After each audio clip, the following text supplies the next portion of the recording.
우리는 흔히 누구보다도 내 자신에 대해서 가장 많이 알고 더 잘한다라고 우리가 생각합니다. 그런데 정말 그게 사실인가? 그리고 그게 얼마나 큰 위험인가? 이걸 경험한 적이 있는데요. 최근에 저희 아버지께서 병원에 입원하고 퇴원하고 하시기를 반복했습니다. 기력이 딸리고 또 먹는 것도 쉽지 않아서 정말 많은 고생을 했는데요. 한 번은 정말 심각해서 119 그 앰뷸런스를 타고 병원에 실려간 적이 있습니다. 상황이 너무나도 심각해서 병원에서는요, 아니 왜 이제야 병원에 왔냐, 그것도 본인의 의지로 온 게 아니잖아요. 119를 타고 왔으니까. 병원에서 하는 말이 그렇더라고요. 그동안 참다가 병을 키웠다고요. 이전에 처음 증상이 있었을 때 병원에 왔으면은 이렇게 심각하게 고통당하지 않았을 텐데, 고생 많이 안 했을 텐데, 그런 이야기를 하더라고요. 근데 저희 아버지는 조금 통증이 있다 보니까 이 정도는 진통제 먹으면 괜찮아져. 그리고 좀 쉬면은 괜찮아져. 또 영양제 맞으면은 괜찮아져. 이렇게 시간들을 보내왔던 거예요. 정말 큰일 날 뻔했는데요. 지금 어쨌든 퇴원하시고 건강도 많이 회복했습니다. 그런데 아마 많은 사람들이 이렇게 자기 자신에 대해서, 자기 자신의 건강에 대해서 이렇게 생각하지 않나 싶어요. 내 병은 내가 잘 알아. 내 몸은 내가 잘 알아. 그리고 병원에 가볼 생각을 안 합니다. 그런데 반면에요, 평소에 지병을 앓고 있었다거나 그리고 또 병으로 오랫동안 고생한 적이 있다면요, 조금만 신호가 오면은 즉각 반응하고 병원에 찾아갑니다. 어떤 게 더 지혜로운 건가요? 어떤 부류의 사람이 더 건강하고 더 행복하게 살아갈 수가 있을까요?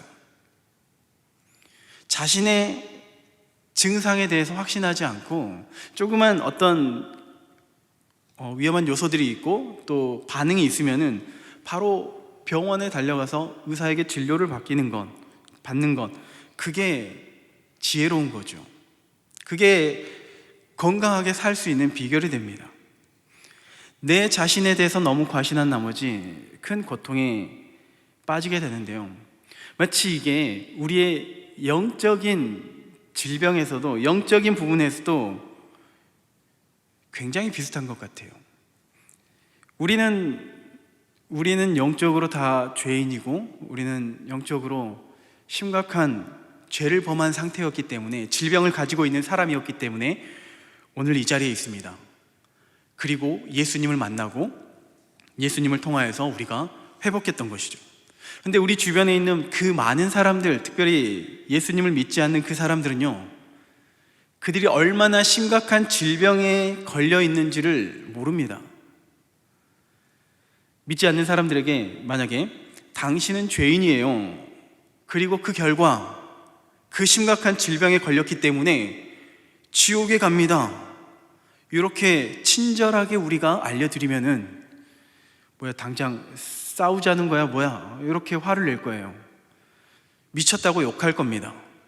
그래서 우리가 전도할 때는 그렇게 직설적으로 대부분 하진 않죠. 그들이 죄인이라고 인정하지 않아요. 그들이 죄인이라고 생각하는 그 부류의 사람들이 어떤 사람이냐면은 뉴스에 자주 등장하고 감옥에 들락날락 거리면서 사람들에게 피해를 입히는 그런 사람들, 세상에서는 흔히 암적인 존재라고 불리는 그러한 사람들이 죄인이고, 그러한 사람들이 지옥에 갈 것이다 라고 이야기를 합니다. 자기 스스로의 영적 상태를 진단했을 때 나는 죄인이 아니라고 이야기를 하는 거죠.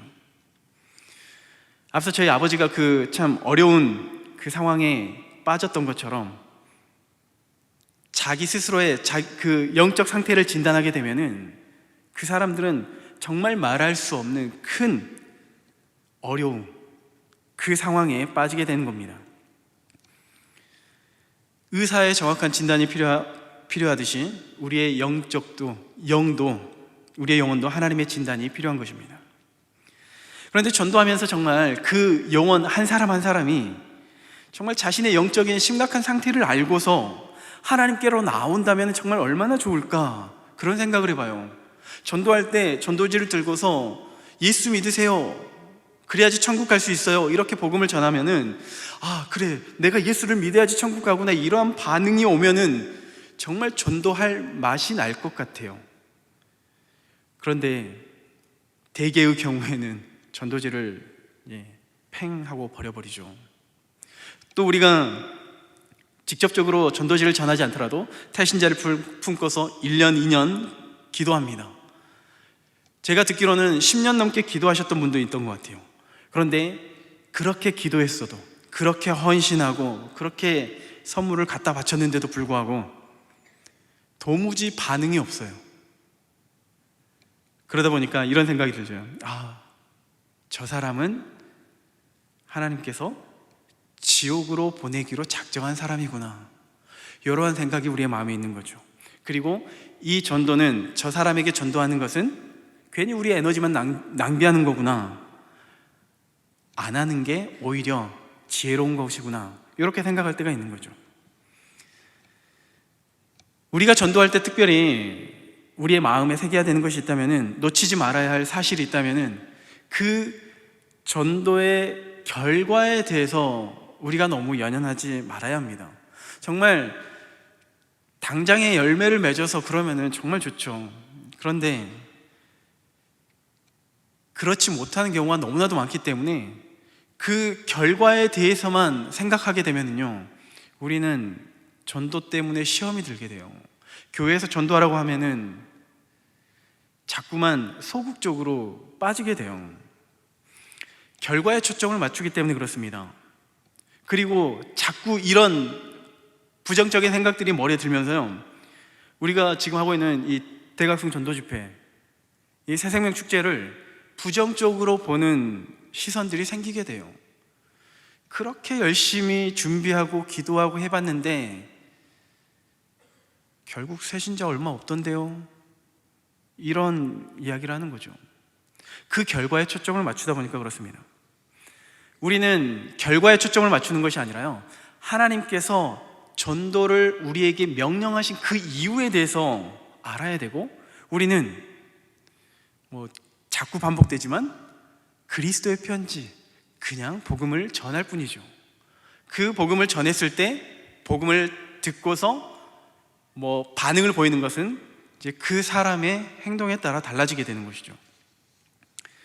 어쨌든 우리는 이 전도가 하나님께서 명령하신 전도라는 것을, 하나님께서 명령하신 그러한 사명이라는 것을 우리가 다시 한번 가슴에 새기고요, 또 특별히 오늘 말씀을 통해서 다시 한번 이 전도에 대한 도전, 그 마음을 한번 우리 가슴에 새길 수 있기를 소망합니다. 오늘 본문에 읽었던 골로새서 1장 21절에서 23절의 말씀을 살펴보면요, 그 앞의 문맥을 살펴보면은 바울이 골로새 교인들을 향하여서 그들 가운데 역사하신 하나님을 찬양합니다. 하나님의 놀라운 역사하심이 있었기 때문에 그들이 하나님께로 나올 수 있었던 거잖아요. 그래서 그들을 통하여서 나타나신 하나님을 찬양합니다. 13절 14절을 보니까 그가 우리를 흑암의 권세에서 건져내사 그의 사랑의 아들의 나라로 옮기셨으니 그 아들 안에서 우리가 속량 곧 죄사함을 얻었도다. 그리고 이어서 15절 이하에서는요, 하나님이신 그 예수님께서 우리를 구원하셨습니다 라는 내용이 기록되어 있습니다. 그리고 오늘 본문에서는요, 우리가 함께 읽은 그 본문에서는 하나님과 관계가 우리가 회복되었습니다. 그리고 성도로서 앞으로도 그 믿음 위에 굳건하게 서야 합니다, 이것을 이야기하고 있습니다. 복음을 받아들였고 복음을 누렸고 앞으로도 계속해서 그 복음을 붙잡아야 한다라는 그 바울의 권면이죠. 근데 제가 여기서 주목하고자 하는 내용이 있습니다. 여기서 우리가 조금 관심 있게 봤으면 하는 그 대목이 뭐냐면요, 21절 말씀인데요, 21절에 전에 악한 행실로 멀리 떠나 마음으로 원수가 되었던 너희를. 자, 바울이 예수님을 찬양하고 하나님을 찬양하고 성도들에게 권면하면서 그 사이에 삽입한 구절이 전에 악한 행실로 멀리 떠나 마음으로 원수가 되었던 너희를. 냉정하게 이야기하면은 지금 바울이 꺼낸 그 너희가 전에는 원수였다, 그러니까 하나님의 원수였다, 그 이야기인 거죠. 근데 이 이야기는 이 골로새 교인들에게 있어서는 옛날 이야기거든요. 과거의 일이거든요. 과거를 묻지 마세요라는 노래가 있을 정도로 과거를 물어서는 안 되죠. 그럼에도 불구하고 그 과거에 대해서 너희가 죄인이었다, 너희가 원수였다 라고 이야기를 하고 있어요. 그러면 바울은 그들의 과거에 대해서 하나씩 캐묻고 그때 왜 그랬어? 이렇게 책망하기 위해서 그런 걸까요? 그러지 않습니다. 사실 바울은요, 그 성도들의 과거에 얼마나 큰 죄를 지었는지 전혀 관심이 없습니다. 혹시 우리 교회 안에서 당신의 과거에 얼마나 큰 죄를 지었습니까? 이렇게 질문을 받으신 적이 없죠. 우리는 전혀 관계가 없습니다. 상관이 없습니다. 전혀 거기에 관심이 없어요. 오히려 지금 그렇게 질문을 하는, 그렇게 이야기를 하고 있는 너희가 하나님의 원수였다라고 이야기하는 바울을 한번 살펴보면요, 바울이 얼마나 큰 정말 못된 사람이었는지 보면요, 사도행전 22장 3절 4절에서 나는 유대인으로서 길리아 다소에서 났고 이 성에서 자라 가말리엘의 문화에서 우리 조상들의 율법에 엄한 교훈을 받았고 오늘 너희 모든 사람처럼 하나님에 대하여 열심히 있는 자라. 4절에 내가 이 돌을 박해하여 사람을 죽이기까지 하고 남녀를 결박하여 옥에 넘겼도다. 사람을 죽이기까지 했어요. 예수 믿는 사람들을요, 감옥에 가둬버립니다. 그냥 이 대목만 보면요, 똥 묻은 개가 겨 묻은 개를 나무라는 거 아닌가, 이렇게 판단할 수가 있어요. 바울은 성도들의 과거가 얼마나 추악했는지, 얼마나 큰 죄를 지었는지 관심 없습니다. 짚고 넘어가는 것은 하나님의 원수였다는 거예요. 과거에, 이전에 어떠한 삶을 살았던지 그게 중요한 것이 아니라 너희는 하나님의 원수였었다. 그러나 하나님께서 그의 아들을 통하여서 관계를 회복시켜 주셨다. 그것을 이야기하고 있는 거예요. 우리도 마찬가지입니다. 과거를 모르면요, 우리는 그 과거를 모르게 되면은 현재에 대한 감사가 있을 수가 없습니다. 현재 누리고 있는 이 하나님의 은혜에 대해서 감사하지 못해요. 어느 영화의 한 대사인데요, 그 영화에서 뭐라고 이야기하냐면은 호의가 계속되면은 그게 권리인 줄 안다고 이야기를 해요. 계속해서 지속적으로 도와주고 보살펴 주면은 어느 순간 그게 내 권리라고 생각하는 거죠. 사람 마음이 그렇다는 거예요. 자, 이걸 우리에게 적용하면요, 은혜가 계속되면은요, 물론 은혜가 계속 있어야 되는 게 맞는데 우리는 지금 이미 은혜 안에 있죠. 은혜가 계속되다 보면은 그게 당연하다고 생각되는 거예요. 더 이상 하나님께 감사할 필요가 없는 겁니다. 예를 들면은 모태신앙의 경우에요, 늘 교회 안에 있죠. 어렸을 때부터 교회 안에 있었기 때문에 누구보다도 하나님의 은혜를 많이 누리고 경험한 사람들입니다. 그런데 그 모태신앙의 경우에는, 많은 경우에는 그렇게 하나님의 은혜 안에 있다 보니까 그 은혜가 당연하다고 생각하는 거예요. 그리고 하나님을 향한 갈급함, 감사함, 그런 어떤 구령의 열정이 없어요. 아니, 없다고 하면 잘못된 거죠. 나중에 예수님을 영접하게 된 사람들에 비해서 좀 현저히 낮다는 거죠. 그와 반대로 훗날 청년이 되고 장년이 되어서 극적으로 하나님을 만나게 되면요, 그 은혜가 너무나도 큽니다. 왜냐하면은 하나님과 함께하지 않았던 자신의 과거를 너무나도 잘 알기 때문이에요. 은혜를 누리지 못했던 그 상태가 얼마나 정말 비참했었는지, 얼마나 어려웠었는지 너무나도 잘 알기 때문이에요. 그 과거를 너무나도 잘 알기 때문에. 바울의 서신서를 들여다보면요, 바울은요, 자신의 과거를 숨기려고 하지 않았습니다. 일부러 자신의 과거를 들추고 있는 것처럼 보여요. 고린도전서 15장 9절에 보니까 나는 사도 중에 가장 작은 자라 나는 하나님의 교회를 박해하였으므로 사도라 칭함받기를 감당하지 못할 자니라. 자, 고린도 교회 성도들을 향하여서 나는 하나님의 교회를 박해하였던 자라고 이렇게 이야기를 하는 거죠. 갈라디아서 1장 13절에도 하반절에 하나님의 교회를 심히 박해하고 멸하고, 빌립보서 3장 6절에 열심으로는 교회를 박해하고, 디모데에게는 내가 전에는 비방자요 박해자요 폭행자였으나 자신의 과거를 숨기지 않습니다. 오히려 떳떳하게 이야기를 해요. 그걸 자랑스럽게 여기는 것이 아니라 자기의 그 가슴 속에, 그 마음 속에 자신의 과거를 새기는 거죠. 그리고 하나님의 은혜에 대해서 감사하고 찬양하고, 그리고 마치 오늘 본문에서도 마찬가지인데 나 바울은 이 복음의 일꾼이 되었노라. 그 은혜가 너무나도 크기 때문에 그렇습니다. 우리의 신앙생활에서도 우리의 삶을 한번 점검해 볼 필요가 있는데요, 우리의 현재의 모습이 하나님을 찬양하고 하나님께 예배를 드리고 또 교회 안에서 나름대로 일꾼으로 봉사하고 헌신하기 때문에 은혜가 당연히 여긴다면요, 하나님의 은혜가 당연히 나에게 있어야 된다라고 여긴다면은 우리는 쉽게 넘어질 수가 있습니다. 그 은혜가 당연하다고 생각하는 그 순간 우리는 교만해질 수가 있는 거죠.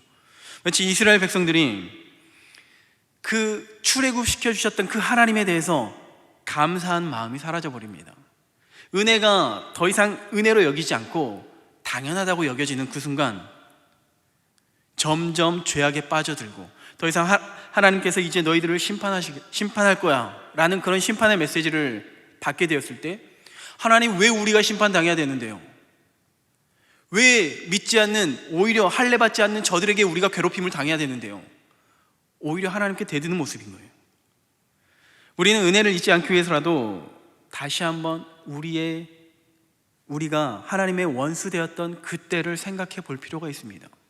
물론 그 원수 되었던 그때에 사로잡혀서 나는 죽어야 돼, 이런 의미가 아니라 그 하나님의 은혜가 얼마나 큰지를 다시 한번 회복하기 위해서는 우리가 원수 되었던 그때를 기억할 필요가 있는 거죠. 자, 그러면 원수 되었다라는 그 의미를 한번 생각해 보겠습니다. 하나님의 원수가 되었다라는 그 의미, 하나님의 원수는요, 우리가 아무리 정직하게 살았고, 또 믿지 않는 사람들이 그런 얘기를 하잖아요. 나는 교회에 대해서 손가락질을 한 적 없어, 그리고 나름 예수님에 대해서 긍정적으로 생각하고 있어. 아무리 이러한 생각을 가지고 있더라도, 또 우리의 감정이 정말 교회에 대해서 호의적으로 생각한다 할지라도 상관이 없습니다. 우리의 감정과 상관없이 복음을 받아들이지 않고 하나님을 찾지 않는다는 점이 이미 죄인이고 하나님의 원수라는 것을 증거합니다. 자, 이러한 원수들의 특징이 뭐가 있냐면은 시편 37편 20절에 보니까 악인들은 멸망하고 여호와의 원수들은 어린 양의 기름같이 타서 연기가 되어 없어지리로다. 시편 92편 9절, 여호와여 주의 원수들은 패망하리이다. 정녕 주의 원수들은 패망하리니 죄악을 행하는 자들은 다 흩어지리이다. 하나님의 원수는 반드시 망하게 되어 있습니다. 그 망하게 되는 시점을 우리가 몰라서 그렇죠. 지금 당장은 형통해 보이는 그 모습 때문에 우리가 시험 들 때도 있긴 하지만은 하나님의 원수는 반드시 망하게 되는 겁니다. 반드시 패망한다는 거죠. 또 하나님의 원수는요, 소망이 없어요. 에베소서 2장 12절에 그때 너희는 그리스도 밖에 있었고 이스라엘 나라 밖의 사람이라 약속의 언약들에 대하여 외인이요 세상에서 소망이 없고 하나님도 없는 자이더니. 자, 세상에 소망이 없다라는 이 의미가, 자, 몇 주 전에 목사님께서 우리 인생을 그 화병에 든 꽃에 비유를 하신 적이 있어요. 그 화병에 든 꽃 정말 예쁘죠. 또 향기를 내뿜고 있기 때문에 지금 제 자리에도 제 화병이 있긴 한데 마치 지금 당장에는 살아있는 것처럼 보이죠. 그런데 그 꽃이 살아있다라고 말할 수가 없는 거예요. 죽을 날짜만 사실은 죽어 있는 건데 우리 시각적으로 보기에도 죽을 날짜만을 기다리고 있는 겁니다. 그 꽃은 소망이 없어요. 미래가 없어요. 소망이 없는 그러한 인생이 바로 하나님의 원수된 자입니다. 미래가 없는 그러한 자예요. 그런데 그러한 사람들이 이 땅에서 어떻게 살아가냐면요, 그 험한 인생을 어떻게 살아가냐면은 로마서 2장 5절에 다만 내 고집과 회개하지 아니한 마음을 따라 진노의 날 곧 하나님의 의로우신 심판이 나타나는 그날에 임할 진노를 내게 쌓는도다. 나름대로 이 땅에서 열심히 뭔가를 이루어가면서 살아가죠. 그런데 그게 무엇을 하고 있냐면은 결국에는 심판의 날 그때에 하나님의 진노를 머리에다 계속 차곡차곡 쌓고 있는 거예요. 계속 죄를 쌓고 있는 겁니다. 그 궁극적인 결말이 뭐냐면은 바로 계시록 21장 8절에 그러나 두려워하는 자들과 믿지 아니하는 자들과 흉악한 자들과 살인자들과 음행하는 자들과 점술가들과 우상 숭배자들과 거짓말하는 모든 자들은 불과 유황으로 타는 못에 던져지리니 이것이 둘째 사망이라. 이게 바로 오늘 본문에서 말하는 하나님의 원수 되었던 우리의 옛 모습이라는 거죠. 설교를 준비하면서요, 제 과거에 대해서 한번 묵상해 봤습니다. 저는 모태신앙이었기 때문에 모태신앙이라고 해도 주일학교에서 자랑할 만한 거는 성경고사 우승해 본 적도 없지만 자랑할 만한 것은 주일학교 때 결석을 해본 적이 없어요. 한 번도 빠진 적이 없습니다. 섬에 있는 모든 아이들이 주일에는 교회를 가야만 했습니다. 어쨌든 그런 환경에 살았다 보니까 저는 당연히 스스로 예수님을 믿고 있다고 생각했어요. 그런데 점점 머리가 커지면서요, 세상을 알게 되고 세상의 그런 여러 가지 유혹들, 또 세상의 맛을 경험하다 보니까 점점 이제 들통이 나기 시작하는 거죠. 아, 내가 예수님을 믿고 있지 않았구나.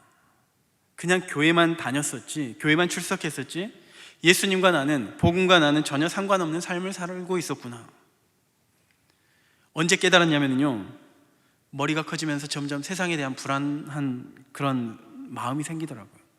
IMF 터지고 뭘 먹고 살아야 되나, 재정적인 어려움을 겪게 됐습니다. 관계적인 어려움도 겪게 됐어요. 제가 호주에서 2년 동안 있었는데 저는 그 호주에 대한 추억이 굉장히 좋습니다. 그래서 만나는 사람들에게 호주 이야기를 할 때가 되면요, 제 눈이 초롱초롱 빛이 난다고 이야기를 해요.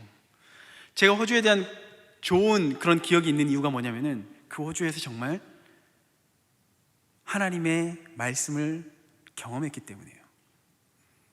그 말씀이 정말 살아서 역사하신다는 게 무엇인지를 경험했기 때문이에요. 그런데 그 말씀을 경험하기 이전에 제 삶은요, 딱 죽고 싶은 마음이었어요. 너무나도 힘들고 어려웠기 때문에 제 삶엔 너무나도 비관적이었고 소망이 없었습니다. 죽고 싶은데 죽을 용기도 없는 거예요. 그렇게 죽음에 대해서 고민하던 그 시간을 설교를 준비하면서 떠올리게 되더라고요. 아, 하나님의 원수 되었던 그 상태가 정말 이러한 비참한 삶이지 않았을까. 겉으로 보기에는 비행기 타고 호주 가니까 친구들이 다 부러워했거든요. 그런데 현실은 정말 너무나도 힘들고 어려운 그런 상황 속에 있었다는 거예요. 정말 비참한 그 순간, 다시 생각해도 그때 그 순간만 놓고 생각하면은 너무나도 비참하고 정말 너무나도 부끄럽습니다. 그런데 감사하게도 그곳에서 복음을 경험하게 됐던 거죠. 저를 그 수렁에서 건져주신 그 하나님의 은혜가 너무나도 크기 때문에 그 호주에 대한 기억이 저에겐 너무나도 좋은 겁니다. 그리고 그때 하나님의 말씀을 전해야겠다라는 그런 생각을 하게 된 거죠. 절망 속에서 건져주신 그 하나님의 은혜가 있기 때문에, 그 은혜를 경험했기 때문에 오늘 우리는 이 자리에서 하나님을 찬양하고 하나님을 경배하게 되는 줄로 믿습니다. 제가 이렇게 하나님의 은혜를 경험한 것처럼 그 이전에 하나님의 원수가 되었던 그때가 저만 있지는 않았을 거예요. 모든 사람이 처음부터 엄마 뱃속에서 태어나면서부터 주는 그리스도시요 하나님의 살아계신 아들입니다라고 신앙 고백하면서 태어나신 분은 없을 거예요. 누구나 하나님의 원수 되었던 그때가 있습니다. 그런데 모태신앙으로 자라다 보니까, 모태신앙인 경우에는 그 상태가 나는 죄인이 아니었고 하나님을 믿었다라고 생각하는 그러한 생각 속에서 살아왔을 것이고요. 또 그와 반대로 세상 속에 살다가 정말 극적으로 예수님을 만나게 된 경우에는 이게 정말 얼마나 큰 은혜라는 것을 뼈저리게 경험하게 되는 거죠. 바울은 후자에 속하는 거죠. 하나님을 위해서, 하나님을 위한 것이라고 생각하고 교회를 핍박하고 예수 믿는 사람들을 잡아다 끌어당겼는데, 감옥으로 끌고 왔었는데, 그게 얼마나 큰 죄악이라는 것을 그제서야 알게 된 것입니다. 예수님을, 복음을 경험하다 보니까요. 그래서 그가 디모데전서 1장 15절에서 내가 죄인 중에 괴수다, 내가 죄인들이 수많은 죄인들이 있지만은 나는 그들 중에서 더 큰 괴수다라고 고백하는 것입니다. 하나님의 은혜가 너무나도 크기 때문에 그 은혜 앞에 굴복하고 바울은 복음을 전하는 전도자가 될 수가 있었던 겁니다.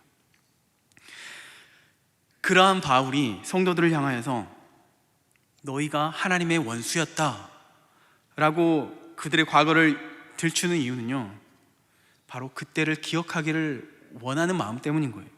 그래야지만이, 과거를 기억해야지만이, 우리가 하나님의 원수 되었던 그때를 기억해야지만이 우리가 그 하나님의 은혜를 지속적으로 누릴 수가 있는 것이죠.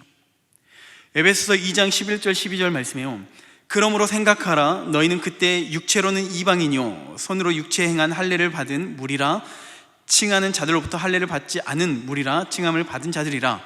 그때 너희는 그리스도 밖에 있었고 이스라엘 나라 밖의 사람이라 약속의 언약들에 대하여는 외인이요 세상에서 소망이 없고 하나님도 없는 자이더니. 자, 여기서 11절에 바울이 에베소 교회 성도들에게 그러므로 생각해라 라고 이야기를 하면서 그들의 과거를 들추죠. 너희는 언약 밖에 있었고 그리스도 밖에 있었고 죄인이었고 하나님의 원수였다, 소망도 없었다, 이렇게 이야기를 하는 거예요. 여기서 생각해라 라는 이 말은요, 기억하라는 말이에요. 그때 그 과거를 기억하라는 말이에요. 그 하나님의, 그 죄악된 그 죄인을 구원하신 예수님의 은혜를 기억하라는 겁니다.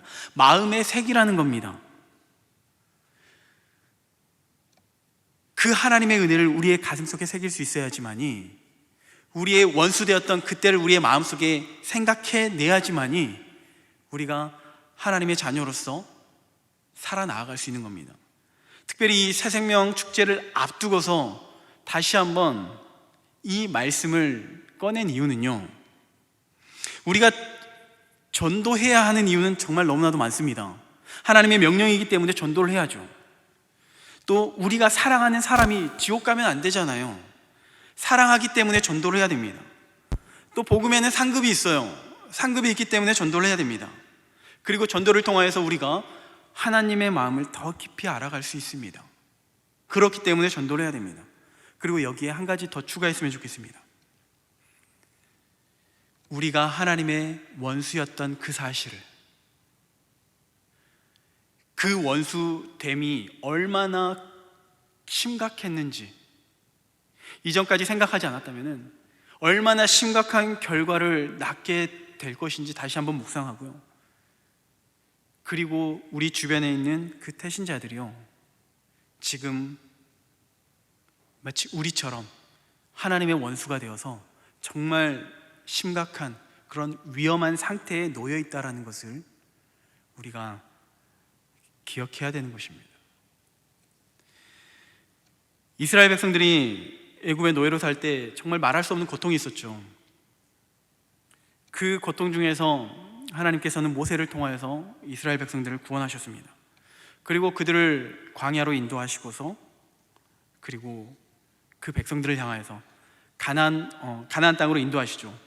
그리고 그때 이스라엘 백성들에게 당부합니다. 신명기 10장 18절 19절 말씀입니다.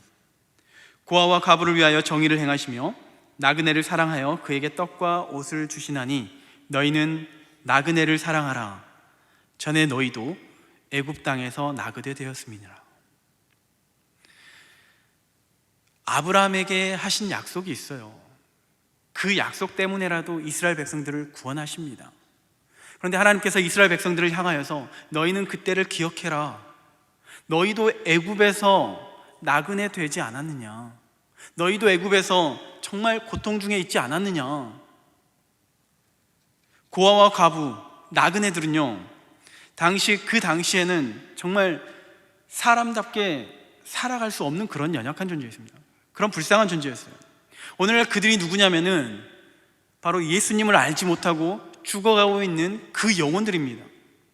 하나님을 알지 못하기 때문에 하나님의 원수가 되어서 죽음으로 달려가고 있는 그들을 바라보면서 우리에게 말씀하시는 것은 너희도 전에 하나님의 원수이지 않았느냐.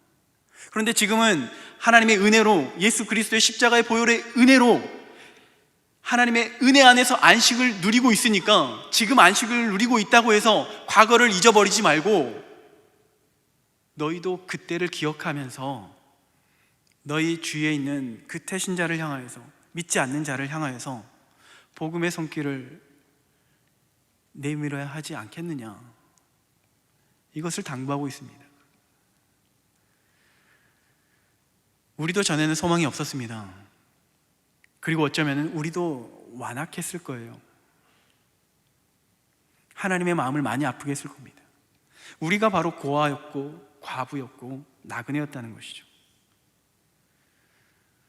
오늘 우리의 과거, 우리가 원수되었던, 하나님의 원수되었던 자라는 것을 기억하면서요, 우리 주위에 있는 그 영혼을 향하여서, 특별히 정말 이 새생명 축제가 기회잖아요.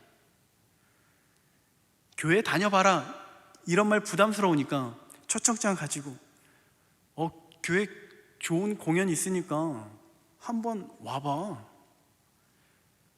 조금 덜 부담이 되잖아요. 그리고 우리는 기도해야죠.